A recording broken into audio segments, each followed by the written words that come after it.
Vamos a recibir al señor candidato de la coalición por México al frente, Ricardo Anaya.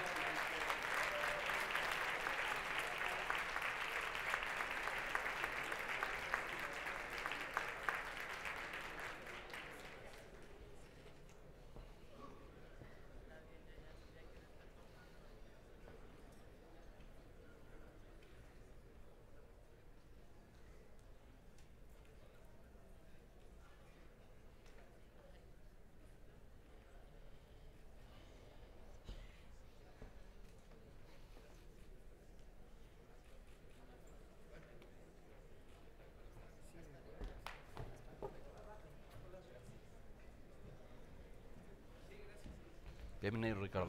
Gracias por estar aquí. Muchas gracias. Bienvenido.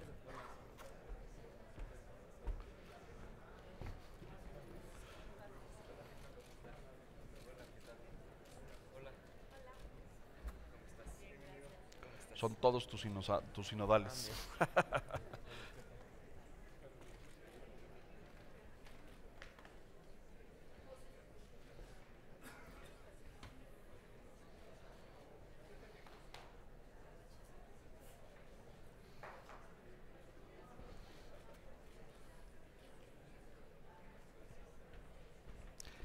Muchas gracias, bienvenido.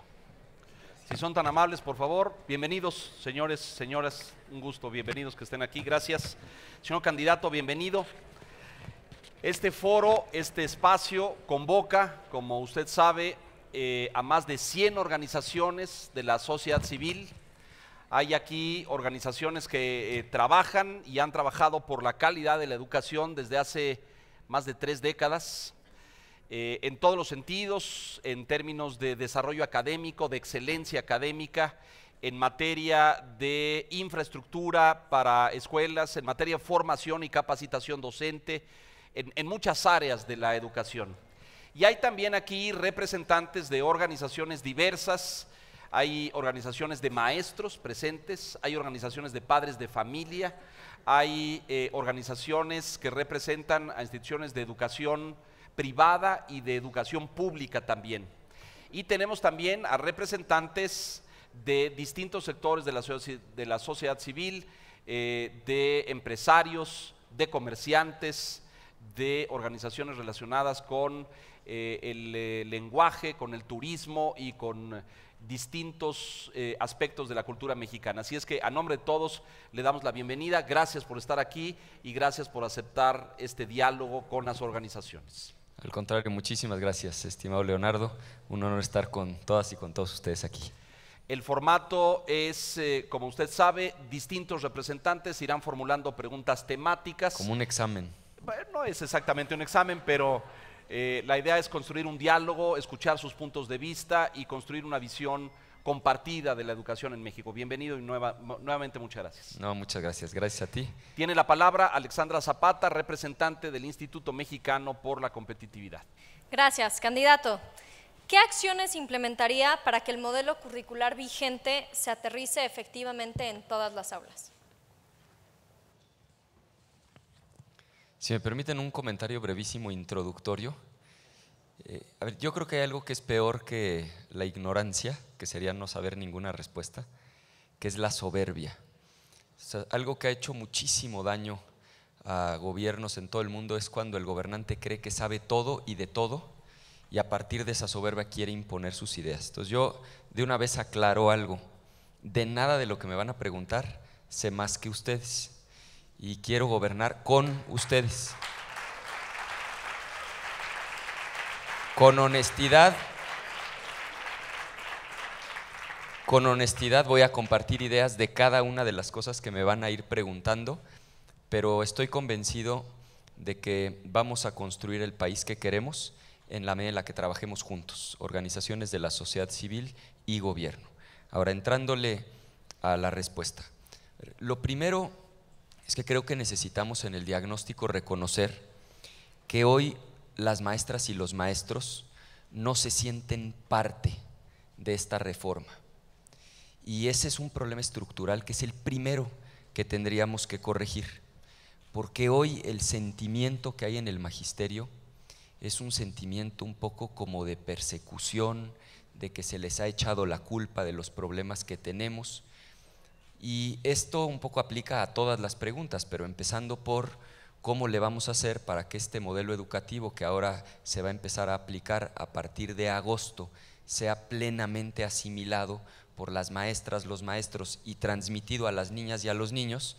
Pues necesitamos empezar por reconocer que hay un problema estructural de fondo, porque no se sienten parte de esta reforma, no se sienten parte ni del cambio del modelo, ni mucho menos de las reformas a la ley y señaladamente de la ley del servicio profesional docente. Entonces, esa sería la primera tarea.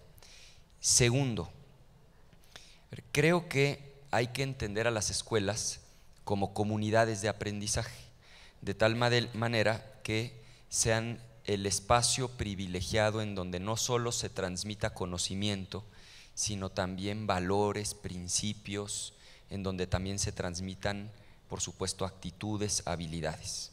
De manera mucho más específica, el modelo. Creo que los cursos masivos en línea cumplen su función, tienen sus bondades, pero también tienen enormes limitaciones. Yo honestamente creo mucho más en los programas de formación entre pares. Entonces, ¿qué creo que tendríamos que hacer? Formar un equipo de muy alto nivel, que evidentemente no podría visitar las 230,000 escuelas, pero que sí puede trabajar de manera coordinada con los ATES, es decir, con el Servicio de Asistencia Técnica de las escuelas en cada una de las entidades federativas, de tal manera que a través de este sistema, en una lógica subsidiaria, este equipo de alto nivel, trabajando con los ATES, permita llevar en una lógica de formación entre pares el nuevo modelo educativo para que sea asimilado por las y los docentes en todo el país y transmitido en los hechos a las niñas y a los niños en México. Y por último, sé que la pregunta fue cómo lograr que permee el modelo, pero creo que también vale la pena decir que pues el modelo todavía puede ganar en algunos aspectos.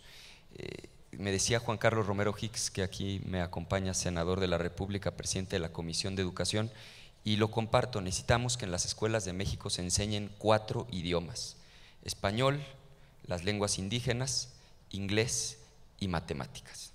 Muchas gracias. En este mismo eje, candidato, de currícula y metodología pedagógica por parte de México Evalúa y del TEC de Monterrey, Marco Fernández. Muy buenos días, candidato. Bueno, ya tardes. Dado que ninguno de los programas de tecnología en la educación hasta ahora ha demostrado tener algún impacto significativo en el aprendizaje de los niños y de las niñas en nuestro país, ¿qué haría usted diferente? ¿Cómo lo haría? ¿Por qué? Y la otra pregunta que tengo al respecto es, se habla mucho del inglés. ¿Qué haría usted para que todos los alumnos de las escuelas públicas de nuestro país aprendan inglés? Muchas gracias y me da mucho gusto saludarte, Marco.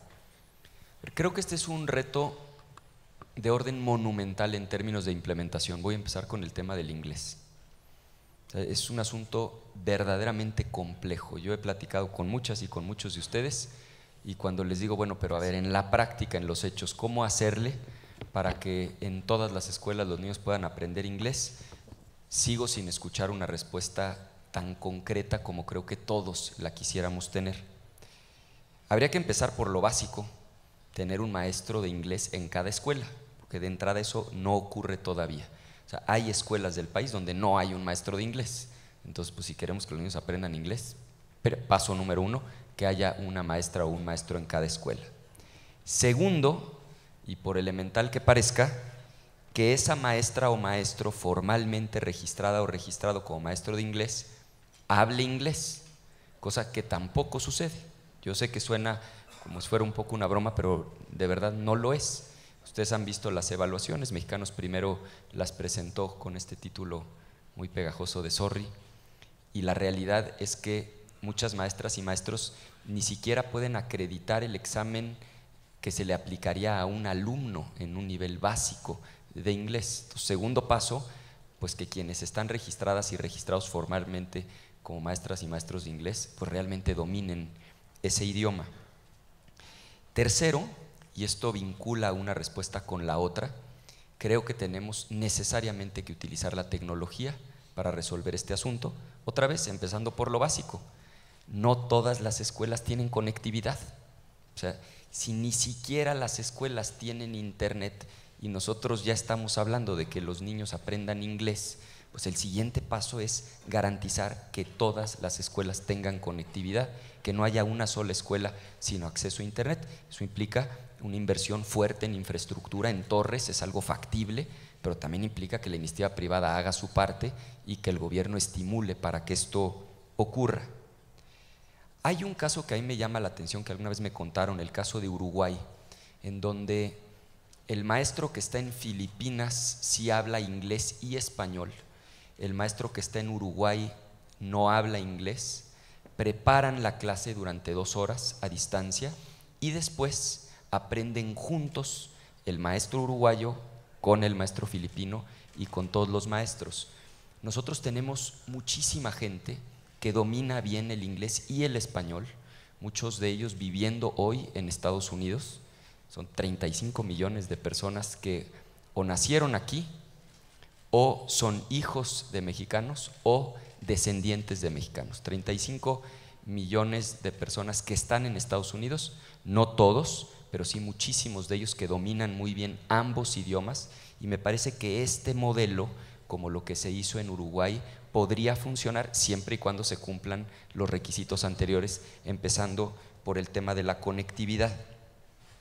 Y finalmente diría que sé que esa es una meta difícil de alcanzar en el cortísimo plazo, pero para que las niñas y los niños verdaderamente aprendan inglés, eventualmente algunas materias las tendrían que estudiar 100% en inglés.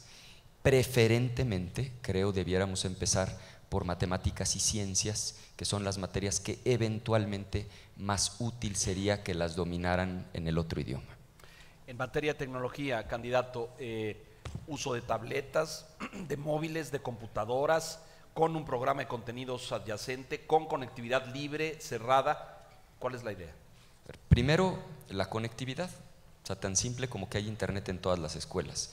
Y segundo, avanza ya tan rápido la tecnología que si el centro está basado en hardware, pues el hardware va a acabar siendo obsoleto en muy poquito tiempo.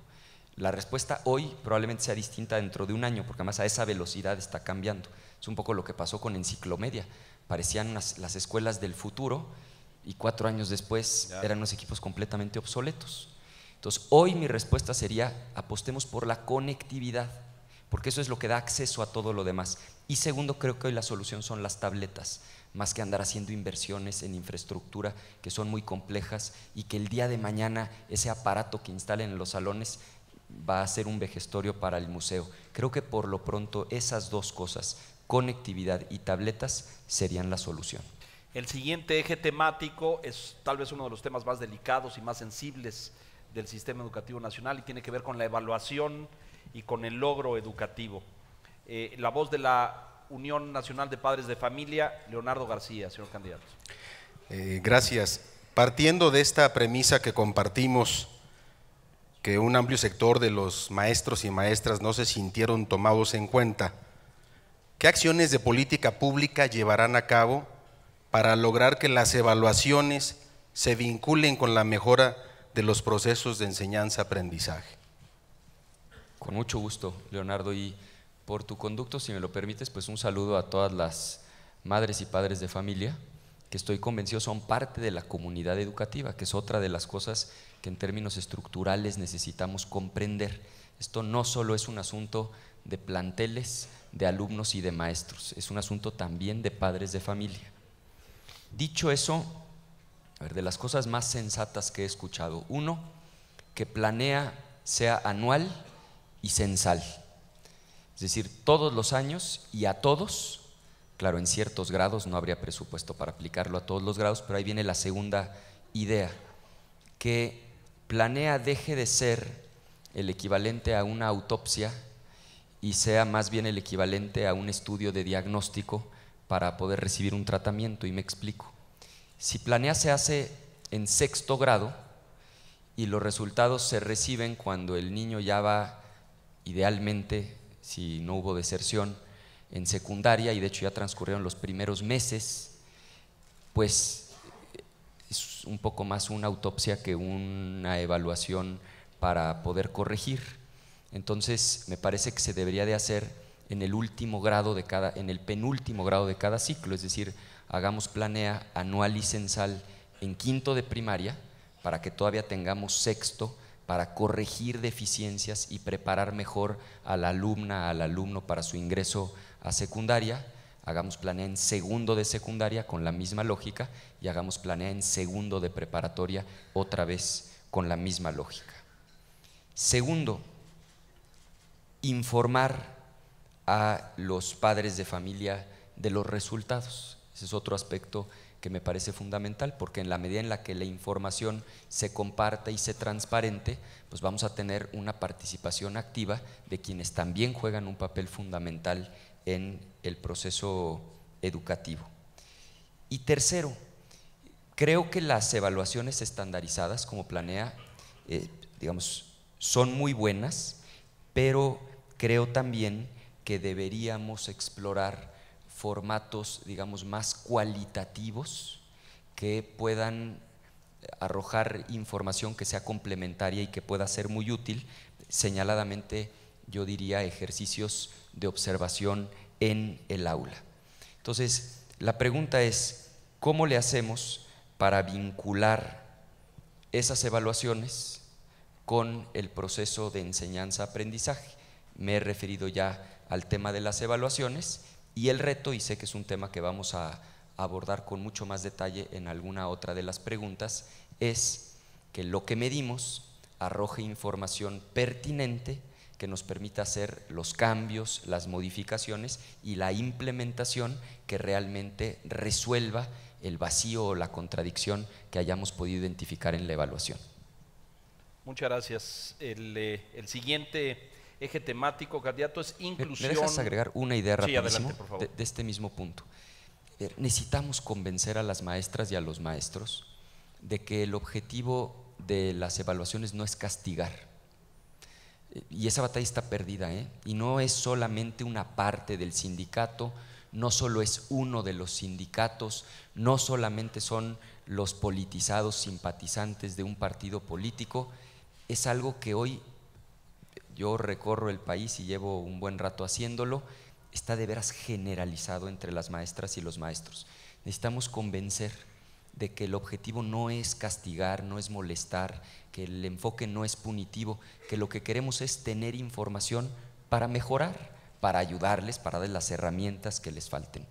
Ahí vamos ahora a entrar en detalle a eso, porque ciertamente es un capítulo amplio.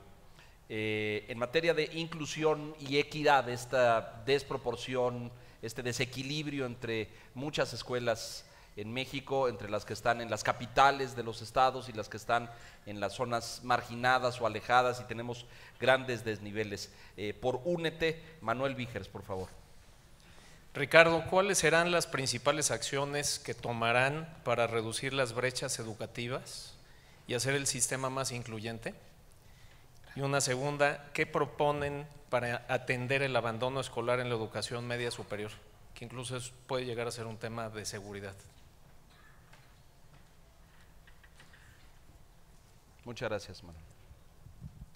Con mucho gusto, Manuel. A ver, primero, un principio de lógica elemental.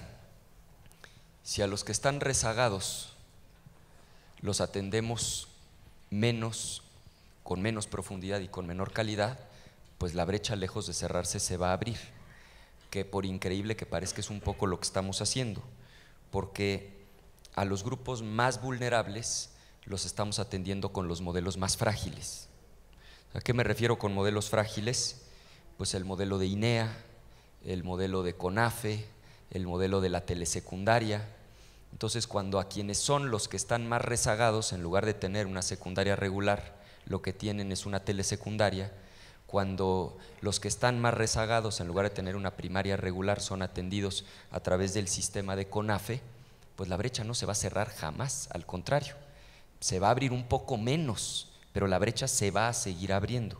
Entonces, lo que tendríamos que hacer es más bien cambiar la fórmula, de tal manera que haya una compensación de equidad, es decir, que los grupos más vulnerables reciban modelos que sean más robustos y no más frágiles que los modelos regulares y los modelos ordinarios. Sé que eso implica un reto de orden logístico, un reto de orden presupuestal, pero el primer paso es invertir la lógica, porque de otra manera no vamos a acabar con el rezago. Ejemplo concreto, estímulos para que las y los mejores maestros estén en las zonas más marginadas. Claro, no va a suceder si no alineamos los incentivos, si no hay estímulos para que así suceda. Pero si realmente lo que queremos es cerrar brechas, tendríamos que tener a los docentes que tenemos mejor evaluados atendiendo a las regiones que tenemos más rezagadas. Por cierto, exactamente lo contrario de lo que está pasando. Es decir, el sindicato con más resistencias domina justamente en los estados con mayor rezago. Pues, con ese tipo de problemas estructurales, el problema cada vez va a ser mayor. Segundo, y bueno, no me voy a referir a él, pero qué lástima que no venga, ya saben quién, porque hubiera sido bueno pues también que eso se aclarara.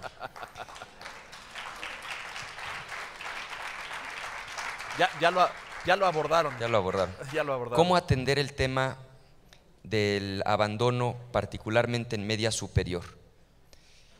Primero creo que hay que recordar todos, sé que ustedes lo saben muy bien, pero creo que en la población en general no está claro que la deserción es un proceso que inicia desde los primeros años de la primaria.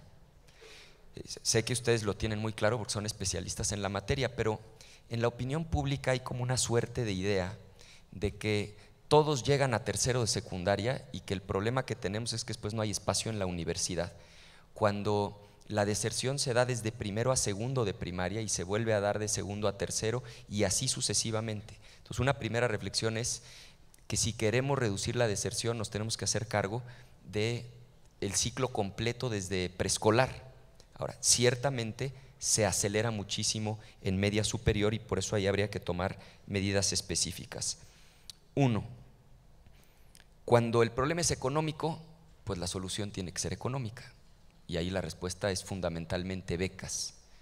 Segundo, cuando la causa es la dificultad con las asignaturas, pues la solución son mejores tutores que puedan acompañar en estos procesos. Tercero, y quizá lo más delicado, cuando la causa tiene que ver con problemas de convivencia adentro de la escuela o, más complejo aún, afuera de la escuela, pues la solución tiene que ser otra vez tutoría, acompañamiento, sobre todo de orden psicológico para acompañar, para vencer esas resistencias y que no se concrete la deserción.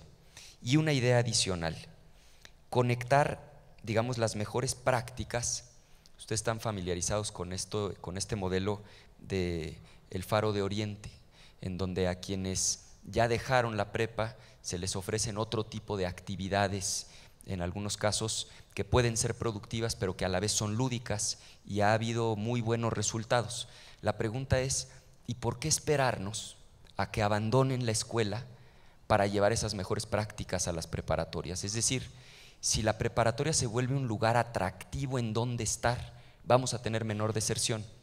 Cuando se discute cómo le debe hacer un país para que sus mentes más brillantes, sus mejores talentos no se vayan a vivir a otros países, una de las explicaciones o una de las soluciones es, necesitamos ciudades en donde sea atractivo vivir, ciudades que sean divertidas, que no estén contaminadas, que tengan buena movilidad. Pues aquí es lo mismo.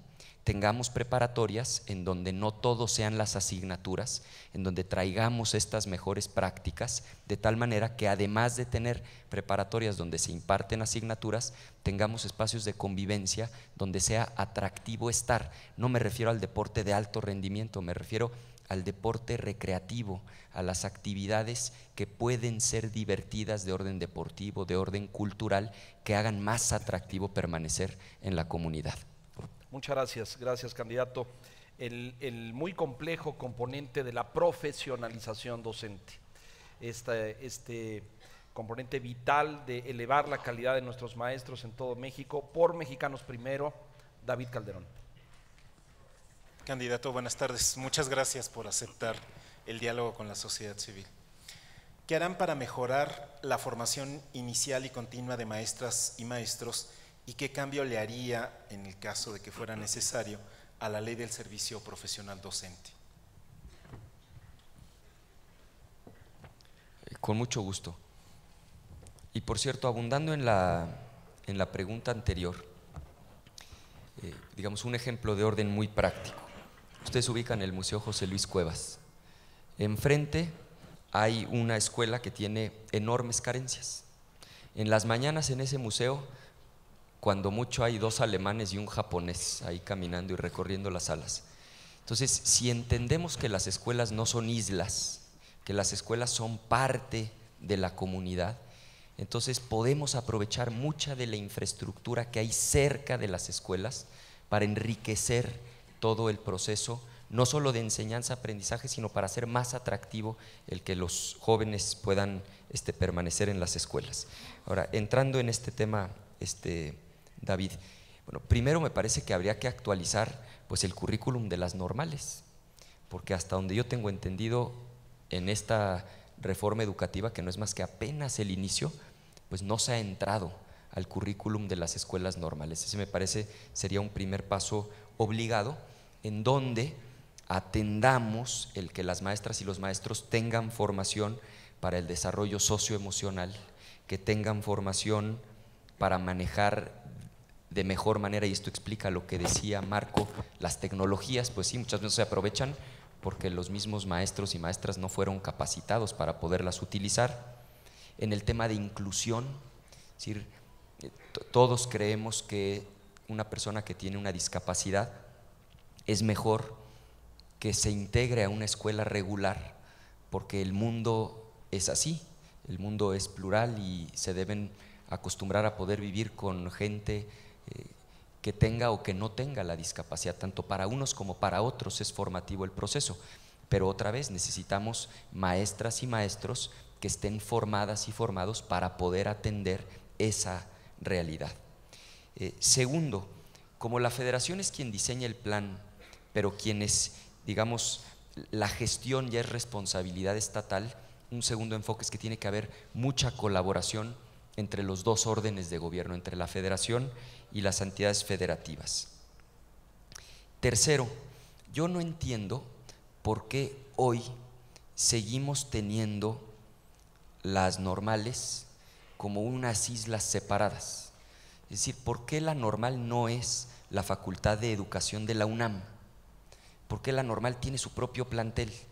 ¿Por qué tiene su propia biblioteca cuando además, pues por eso tienen en parte tantas carencias? Son mucho mejores las instalaciones, por ejemplo, de bibliotecas y de muchísimas otras cosas, pero además las estamos privando de la interdisciplinariedad que es riquísima, porque, y de hecho así sucede, muchas maestras pues se casan con maestros y tienen hijos que después son maestros, cuando la gran riqueza en las instituciones educativas es que gente que tiene perfil distinto, expertise distinto, habilidades distintas, áreas de conocimiento distintas, puedan convivir. Entiendo que el origen tiene su explicación, pero ya hoy habría que encontrar la manera de vincular a las normales con las universidades, señaladamente las universidades públicas. No estoy diciendo vamos a privatizar las normales, lo que estoy diciendo es que dejen de ser islas independientes, aisladas, y las vinculemos con las universidades. Creo que otra vez la educación, la formación tiene que ser continua. Regreso a la idea de la formación entre pares, utilizando las estructuras del SATE, que me parecen sería, digamos, la aproximación más realista para poder llegar a todas y a todos los docentes. Me daban ahorita el dato, en educación básica tendremos 1.800.000, un poco menos, pero bueno, es decir, cómo llegar a tanta gente, pues sí necesitamos la estructura estatal de los SATES, y creo que el modelo es el entre pares. Y una última cosa, creo que sobre el tema de la ley del servicio profesional docente, por supuesto que el derecho superior es el de los niños, eso no lo cuestiono, y por lo tanto la niña y el niño tienen derecho a un maestro idóneo, pero eso no está peleado con que tengan condiciones razonables de certidumbre las maestras y los maestros. Este nuevo modelo de que les hacen contratos cada 4 años tiene muy molesta a la comunidad de maestras y maestros. Me parece que los contratos deberían ser permanentes, sujetos a la evaluación. Puede parecer una diferencia menor, pero creo que son ese tipo de cosas que podrían mejorar la relación, y me regresa al principio con el que inicié. Necesitamos que se sientan parte de este proceso. Mientras se sientan perseguidos, no van a ser parte y no vamos a lograr la transformación que necesitamos. Y una última idea, abrir una línea para que también las maestras y los maestros puedan quejarse, preguntar. Pongo un ejemplo que escuché recientemente en una gira. Le llega una notificación a una maestra diciéndole que tiene 24 horas para renunciar a sus horas de media superior, porque ya le fueron confirmadas sus horas de media, digamos de secundaria. O de básica. Ajá. O de básica, digamos secundaria concretamente. Cuando lo que la ley establece es que la incompatibilidad no es entre grados.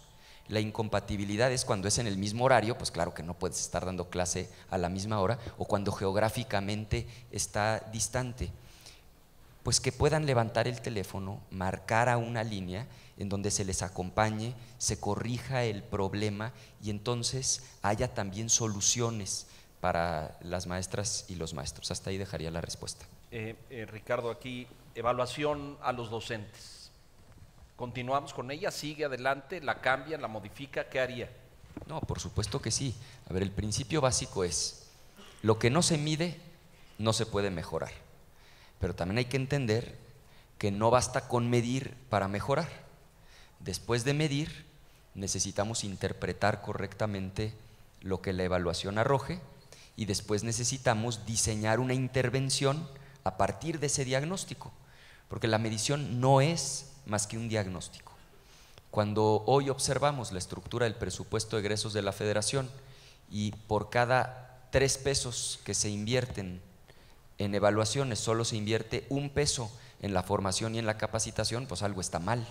Eso es como ir al médico y gastarse todo el dinero en hacerse exámenes y después ya no tener dinero para el tratamiento. O sea, necesitamos invertir la ecuación, pues claro que hay que evaluar, pero el énfasis tiene que estar en el diseño y la implementación de la política pública que nos permita corregir lo que la evaluación nos haya mostrado.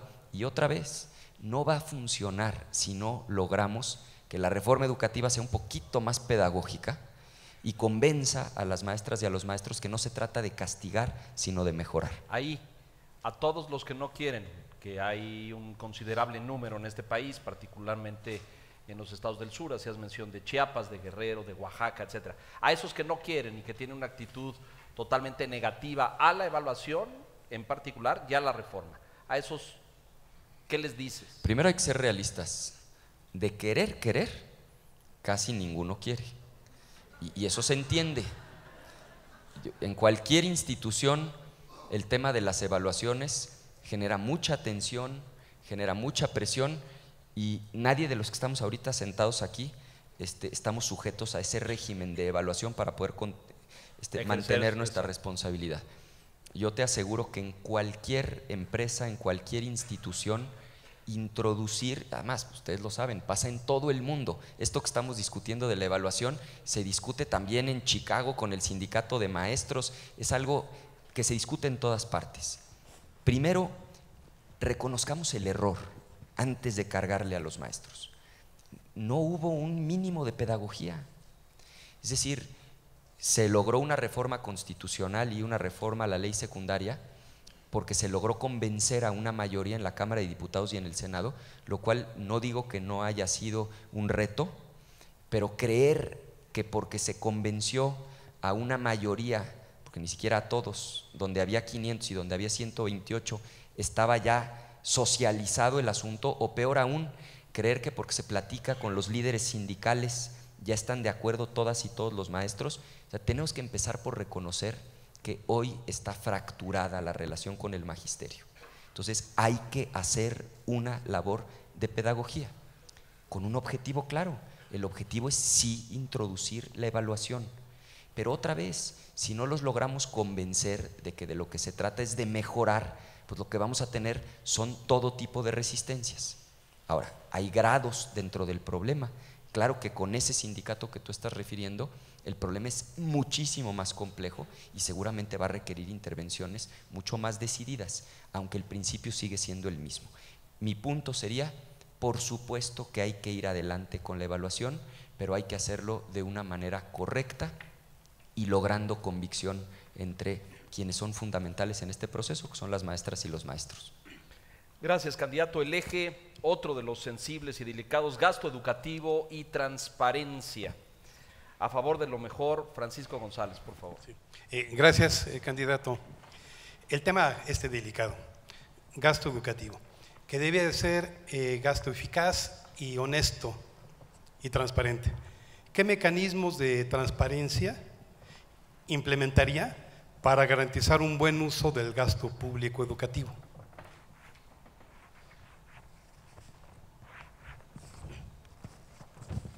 Me he estado alargando un poquito en las respuestas. Lo bueno es que ustedes no ven el cronómetro, pero yo sí lo veo aquí. Voy a ser un poco más sintético en esta. Y avance, cosas candidato. Concretas. 1. Hacer público el presupuesto por escuela, que podamos ver exactamente cuánto se invierte en cada escuela, porque eso nos va a dar mucha información. Cuando una escuela a la que se le invierte menos tiene mejor rendimiento que una escuela a la que se le invierte más, pues ahí seguramente algo se está haciendo bien que vale la pena reproducir en otras escuelas y viceversa. 2, publicar todos los contratos con particulares. O sea, el mejor antídoto para la corrupción es la transparencia. Si todos los contratos de todo lo que se compra en el sector educativo son públicos, vamos a tener información que nos va a permitir prevenir o en su caso corregir donde ya sea evidente el acto de corrupción. 3, a partir de hacer pública la información, contralorías sociales, otra vez ahí los padres de familia pueden jugar un papel fundamental, porque los papás, y mejor todavía las mamás, pues son buenos para administrar el gasto. Entonces, si los dejamos ver cuánto dinero se está invirtiendo en la escuela, van a ver qué buenas opiniones van a surgir de cómo se podría administrar mejor ese dinero de manera más eficiente. También creo que hay que promover la descentralización. Es decir, por un asunto histórico, los directores en realidad no son directores, porque toman muy pocas decisiones y de hecho administrativas prácticamente ninguna. Tratar a las escuelas y a los directores como menores de edad, en donde los mayores de edad son los burócratas de la SEP, y entonces todo lo que sea administrativo se decide en la Secretaría de Educación Pública del Estado y nada en la escuela, me parece que es algo que gradualmente tenemos que ir corrigiendo, abriéndonos a un proceso real de descentralización, por supuesto con mecanismos de transparencia y sobre todo con buenas contralorías sociales encabezadas por los padres de familia.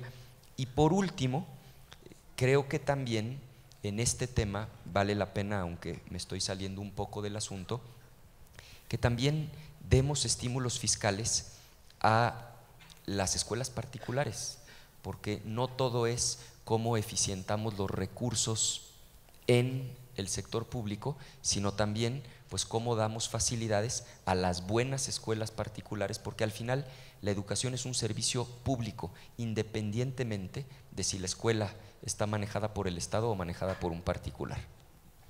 Los dineros.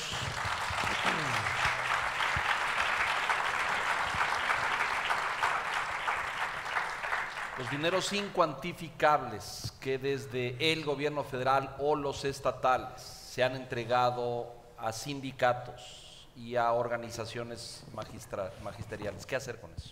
Pues es que el primer paso es la transparencia y por eso ha habido tanta resistencia, porque cuando algo es inconfesable, cuando algo es absurdo, cuando algo está fuera de lógica, pues en cuanto se transparenta se empieza a corregir el problema, porque se va a generar una presión social para que eso deje de suceder y dejemos que esa presión social venga desde la base. Si cada mamá y cada papá pueden ver lo que se gasta en ese plantel educativo, van a ver cómo van a insistir en que el recurso se gaste de mejor manera. Y segundo, también en lo macro, pues vamos transparentando, como ya empieza a ocurrir, cuántas maestras y maestros están sindicalizados, están comisionados, cuántos recursos se entregan de manera discrecional a los sindicatos. Los propios sindicatos deben transparentar qué hacen específicamente con esos recursos. Es decir, en la medida en la que haya transparencia, se va a ir generando una opinión pública que empuje en la dirección correcta. Dos cosas fundamentales. Uno, pues sí, porque son recursos públicos. O sea, el dinero que se le transfiere a un sindicato, aun cuando entra al sindicato, sigue siendo un recurso público. Tenemos derecho a saber para qué se está utilizando ese dinero. Si eso hace mucho sentido, es una buena práctica que continúe, y si no, la tenemos que modificar. Transparencia total. Total. Incluso la nómina de los maestros. Por supuesto, pero al detalle de desglosarla por escuela.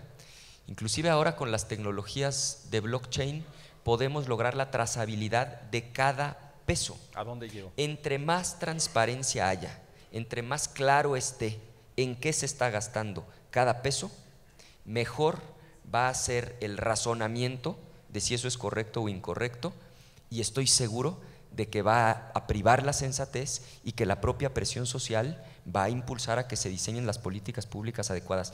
Mi posición sería transparencia absoluta, transparencia total. Muchas gracias, candidato. En el eje de infraestructura y equipamiento por el EXEP, Enrique Madero, por favor. Candidato, buenas tardes. ¿Cuáles son sus metas en relación a la mejora de la infraestructura escolar y cómo propone lograrlas? Con mucho gusto.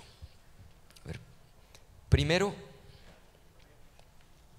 algo que se lleva diciendo desde hace muchísimos años, pero que seguimos sin poder lograr, lo que sería, digamos, el mínimo vital para cada escuela. Es decir, es increíble que sigamos teniendo escuelas que no tienen agua potable, electricidad, piso firme, y yo agregaría como mínimo vital conectividad. O sea, una escuela que no tiene esas 4 cosas, agua, piso firme, electricidad y conectividad, es una escuela que no tiene el mínimo vital. Entonces, el primer paso es garantizar que el 100% de las escuelas cuenten con ello.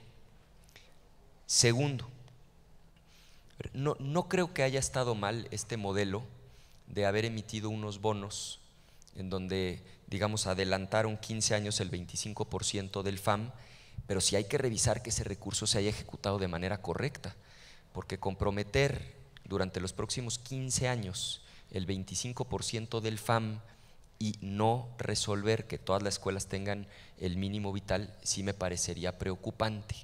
Entonces, no estoy peleado con que hayamos adelantado ese recurso, sí me preocuparía muchísimo que el gasto no haya sido eficiente y no hayamos logrado un avance verdaderamente sustancial con la cantidad de recursos que eso implica. Tercero, creo que hay que hacer un diagnóstico al 100%. O sea, en la medida en la que contemos con la información a nivel censal de absolutamente todos los planteles, pues vamos a poder hacer ajustes inteligentes. Hay lugares en donde ha venido bajando la presión en términos de infraestructura en primaria, pero traemos una presión enorme en media superior.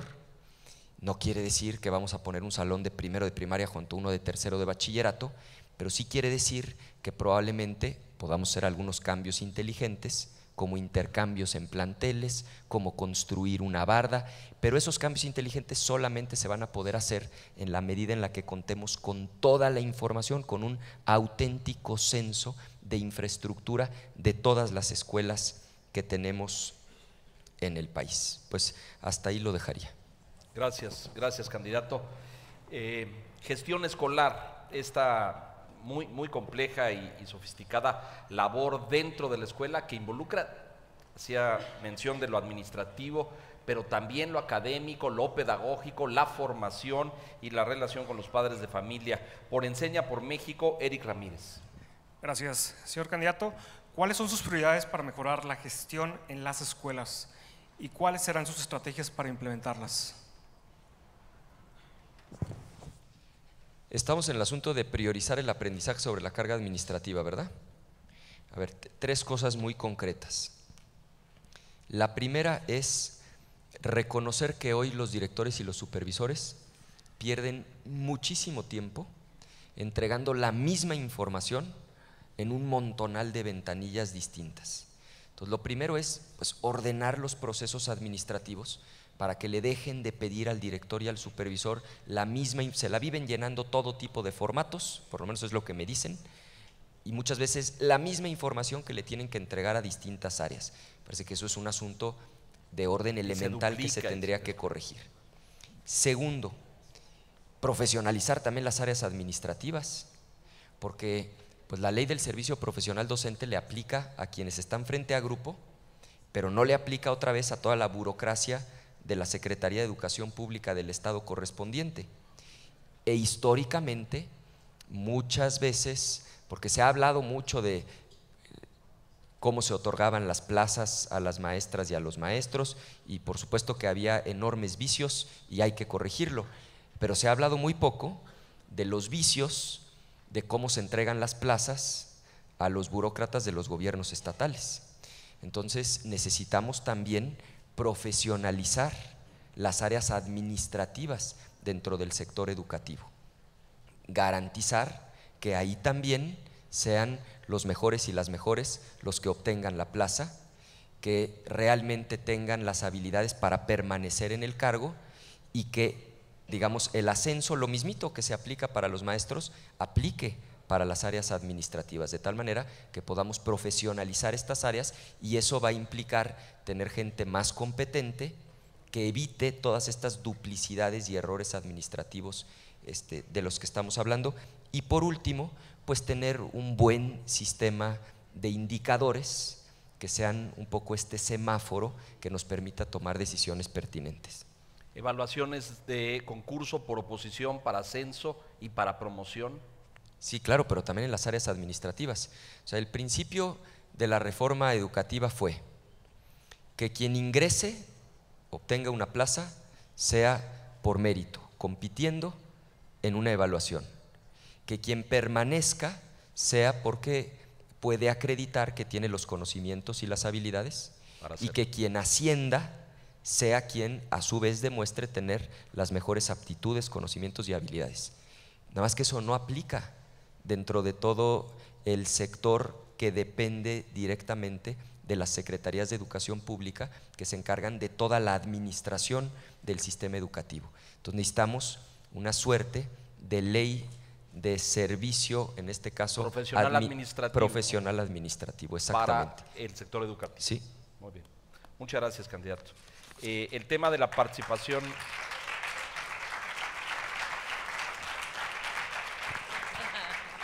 El tema de la participación social, la reforma y la evolución en estos contenidos sugiere, plantea el involucramiento de la comunidad en el centro educativo.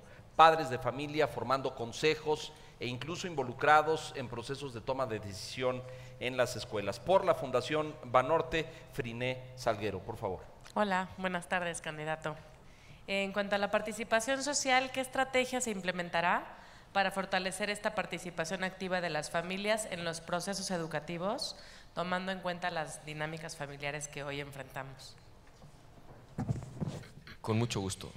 Tres cosas muy concretas. La primera, más acciones y menos reuniones. Es decir, que al papá o a la mamá, en lugar de citarlo para que se siente en una silla y oiga una exposición, mejor se le invite a hacer un experimento en el grupo y a enseñarle algo a las niñas y a los niños, si eso es de lo que la mamá o el papá sabe, o que se les invite a leerles un cuento, en fin, dependiendo del grado del que estemos hablando. Hay que involucrar a los padres de familia mucho más en acciones que en reuniones. Me parecería, digamos, un tema fundamental que ocurre en algunas escuelas y me parece que con muy buenos resultados. Segundo, consejos de participación que estén bien instalados, pero que sí se hablen con los de los maestros, porque también parte del problema actual es pues ¿de qué sirve que tengan una opinión los papás si eso que opinan los papás no es tomado en cuenta por quienes, si no les hacen caso? Y la tercera, que yo sé que parece una absoluta obviedad, pero hoy no es una obviedad en nuestro país, pues ver a la sociedad civil, particularmente a la sociedad civil organizada, como una aliada y no como una amenaza a la que hay que tenerle miedo en el país.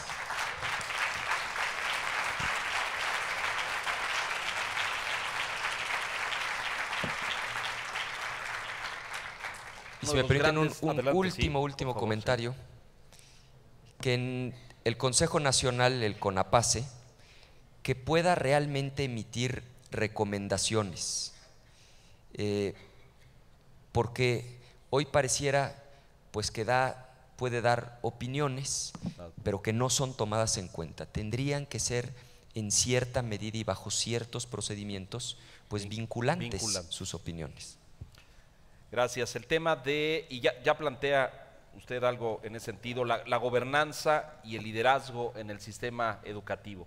Esta frecuente discrepancia a veces entre la autoridad federal y los estados, o los estados ejerciendo y interpretando la ley de formas distintas. Por el compromiso social para la calidad educativa, Raúl Medina Mora, por favor. Candidato, muchas gracias por estar con nosotros. Al contrario, muchas gracias, ¿Qué Raúl. acciones específicas de política pública tomarán para fortalecer el compromiso y las capacidades de las autoridades locales para que puedan cumplir con su responsabilidad? ¿Solo lo local por ahora? Y federal. Es decir, bueno, primero, aplicar un principio ordenador, que es el principio de subsidiariedad. Es decir, tanto gobierno local como sea posible, tanto gobierno federal como sea necesario.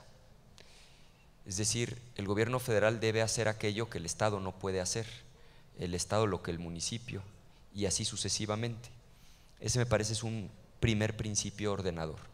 Eso implica también que las instancias federales pues se despojen de estas actitudes a veces, digamos, muy soberbias respecto de las administraciones locales.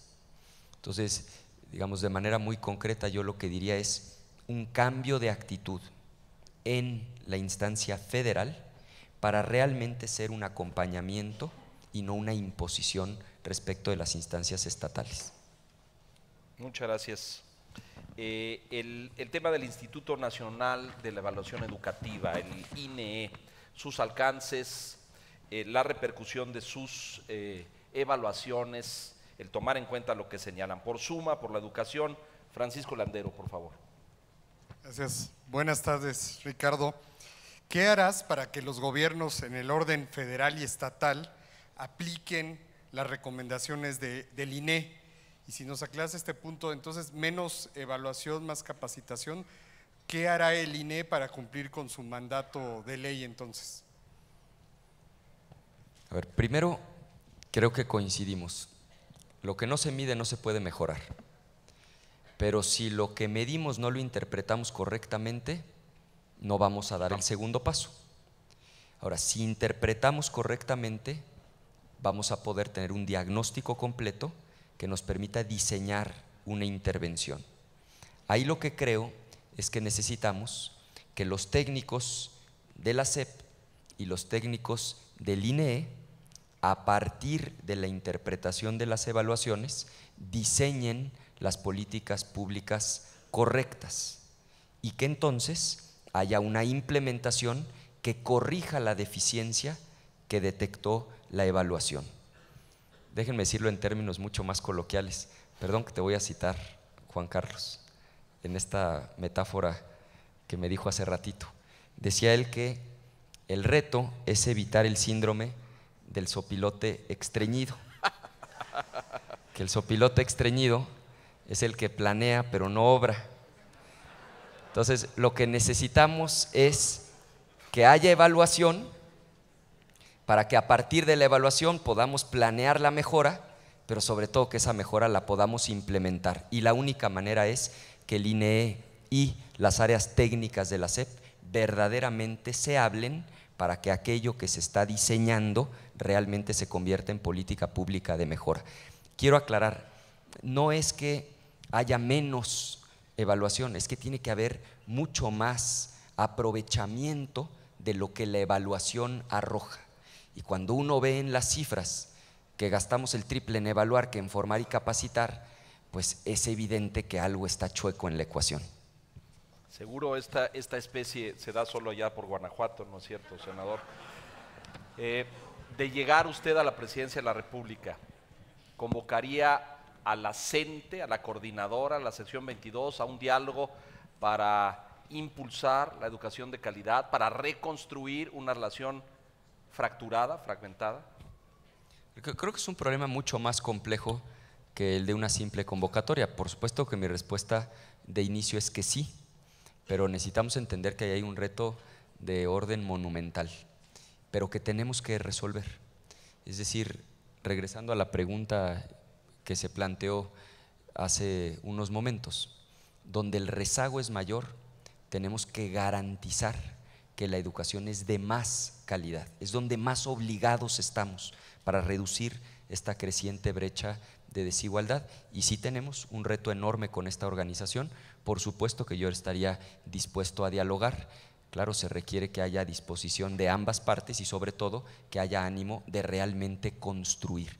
Aquí lo fundamental es entender como principio el derecho superior de las niñas y de los niños a una educación de calidad. ¿Ese sería el mensaje a todo ese sector del magisterio rebelde a la reforma, que rechaza las propuestas de cambio y de avance? El mensaje es que el derecho superior es de las niñas y de los niños, que nadie tenemos derecho a ser obstáculo para que reciban una educación de calidad, que el mejor camino para resolver un problema es el diálogo y la conciliación, pero que por supuesto el Estado está obligado a ejecutar y a lograr que las cosas sucedan. A cumplir la ley. La ley se tiene que cumplir. Conclusiones, señor candidato, si es tan amable. Pues agradecerles muchísimo este ejercicio. Yo creo profundamente en la sociedad civil. Creo que las organizaciones de la sociedad civil demuestran una y otra vez que sin ellos el gobierno no tendría, digamos, niveles de evolución y de desarrollo como en muchos planos se han tenido. No se explica el Sistema Nacional Anticorrupción sin las organizaciones de la sociedad civil. No habría reforma educativa sin las propias organizaciones de la sociedad civil, que nos falta muchísimo por avanzar sin duda, pero se ha avanzado y esos avances no habrían sido posibles sin las organizaciones de la sociedad civil.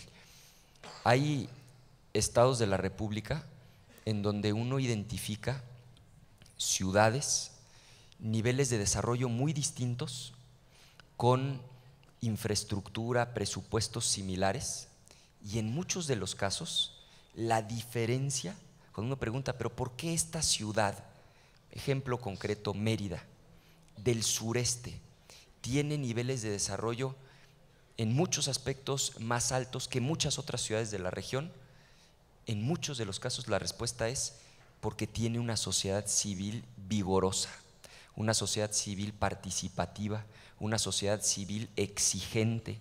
Este ejercicio es una exigencia, es decir, recibir 10 preguntas y sentarse a estudiar, la palabra compromete, venir aquí a plantearlas, pues esto no hubiera ocurrido sin esta convocatoria, y este es un ejemplo de las muchísimas cosas que hacen las organizaciones de la sociedad civil, de tal manera que yo quiero reconocerlo, agradecerles y manifestarles mi más profunda convicción de que solo vamos a construir el país que queremos si lo hacemos juntos, sociedad y gobierno. Si recibo el honor de ser presidente de México, quiero trabajar de la mano de ustedes en este y en todos los temas para lograr los beneficios que nuestro país merece. Un tema más. Un tema más.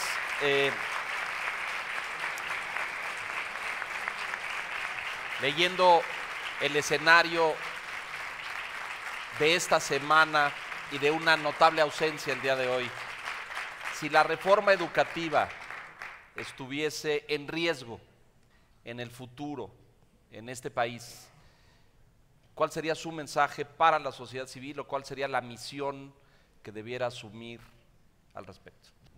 No, pues sería una regresión gravísima para el país, porque son pasos que tomó mucho tiempo avanzar, desde la Alianza por la Calidad Educativa, aquí está Josefina, que no habría sido posible sin la sociedad civil. Es decir, la discusión de que no se vendieran plazas, de que no se heredaran plazas, no es una discusión que haya nacido con la iniciativa de la reforma constitucional, es una discusión que viene de tiempo atrás y que quien estuvo consistentemente impulsando esos cambios, toda reforma tiene resistencias, fue la sociedad civil. Entonces, dar marcha atrás a pasos tan importantes que hemos dado me parece que sería un error histórico, pero sí lo debo decir. Tenemos que reconocer, y en esto creo que no tiene responsabilidad la sociedad civil, pero sí el gobierno, y en esa parte asumámonos todos los que estamos en la función pública, no cumplimos con comunicar de manera adecuada lo que era la reforma. Muchas de las resistencias que hoy tenemos con buenas y con buenos maestros se hubieran evitado con una adecuada pedagogía de la reforma, y nos tenemos que hacer cargo de ese reto. Necesitamos convencer a quienes son nuestros principales aliados, que son las maestras y los maestros, de que esta reforma se diseñó para que este sea un mejor país, para mejorar la calidad de la educación y no para perjudicar a ninguna buena o buen maestro de nuestro país.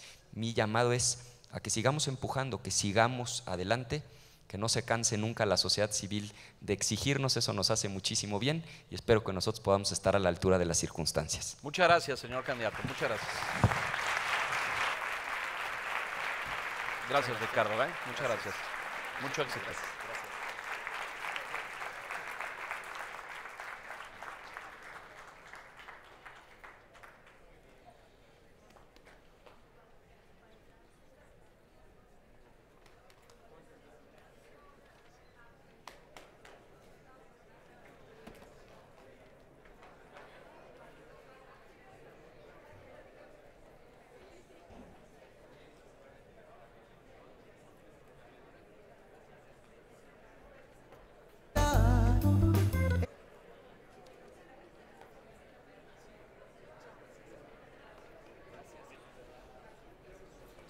Gracias, Ricardo. Bienvenido. Suerte en las Muchas que gracias. siguen.